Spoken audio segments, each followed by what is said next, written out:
Bonjour à tous, bienvenue sur ma chaîne YouTube Crimes et Histoires Paranormales.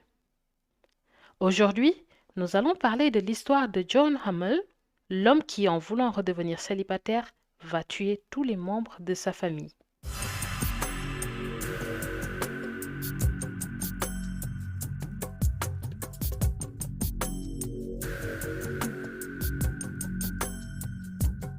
John Hummel, né en 1975, est un agent de sécurité et un ancien garde maritime. Il est marié à Joy Bedford, avec qui il aura une adorable petite fille, Judy, née en juillet 2004. Il vit avec sa famille en Californie avec leur beau-père, Clyde Bedford, qui est handicapé. John était une personne sans histoire, très serviable et toujours prêt à aider ses proches. Quant à sa femme Joy, son sourire et son amour de la vie pouvaient égayer n'importe quelle pièce où elle se trouvait. Son monde tournait autour de sa fille Judy, qu'elle aimait plus que la vie elle-même.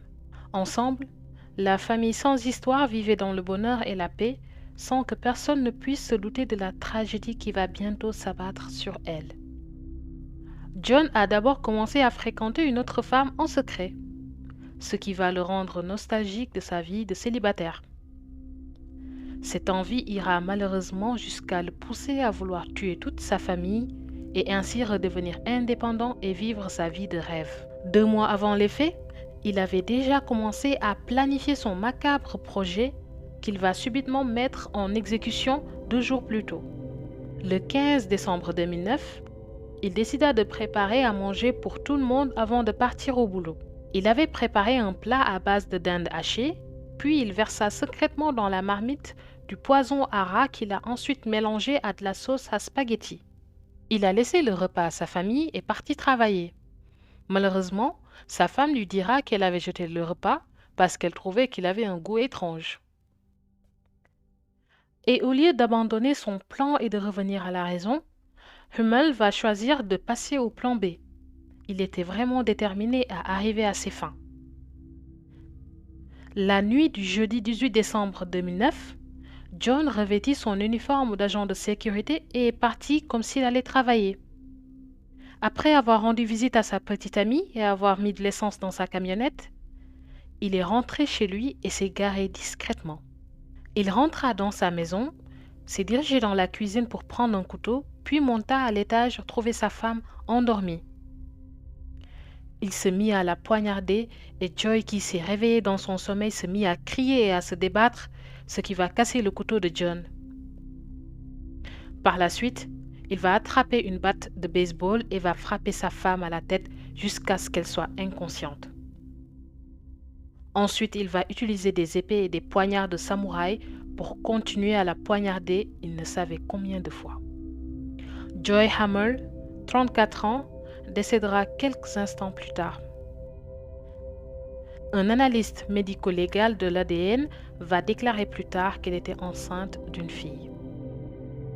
Après un court instant de répit, il va continuer à exécuter son plan en assassinant froidement son beau-père Bedford, puis sa fille Judy avec la même batte de baseball. La petite fille était âgée de 5 ans. Après cet acte effroyable, John a mis le feu à la maison, non pas avec de l'essence, mais plutôt en allumant des rouleaux de papier toilette et en les mettant dans des tas de vêtements. John va ensuite jeter ses armes derrière un magasin de pièces automobiles, puis il va tenter de se construire un alibi en entrant dans plusieurs magasins afin qu'il apparaisse sur les bandes vidéo de sécurité. Il est rentré à la maison vers 5 heures du matin, puis appela les pompiers avec un air choqué pour déclarer l'incendie de sa maison. Les pompiers et autorités policières vont immédiatement se rendre sur place, puis maîtriser le feu très rapidement. Et ils ne vont pas tarder à découvrir les corps sans vie de Joy, Judy et Clyde dans les débris brûlés de leur maison. La police de Kendall a interrogé John peu de temps après la découverte. Faisant semblant d'être choqué et désespéré, il va leur dire qu'il ne savait rien des décès ni de la cause de l'incendie. Il va donner son supposé alibi à la police et va même leur remettre les tickets de caisse et ses vêtements. Sans le savoir, il y avait des taches de sang sur son pantalon et ses chaussettes, preuves qui seront retrouvées plus tard par les experts en ADN. Mais il s'en rend compte trop tard, il les avait déjà remis à la police. C'est pourquoi il décida de s'enfuir en passant d'abord dans un motel à San Diego, puis de traverser la frontière mexicaine pour acheter des substances illicites. Quelque temps après, alors que John revenait de l'autre côté de la frontière, il est arrêté lors d'un contrôle de police. Il n'avait pas de pièce d'identité sur lui, mais seulement son permis de conduire du Texas, ce qui va conduire les agents de frontière à vérifier la base de données nationale. Et cette recherche va montrer qu'il était recherché au Texas.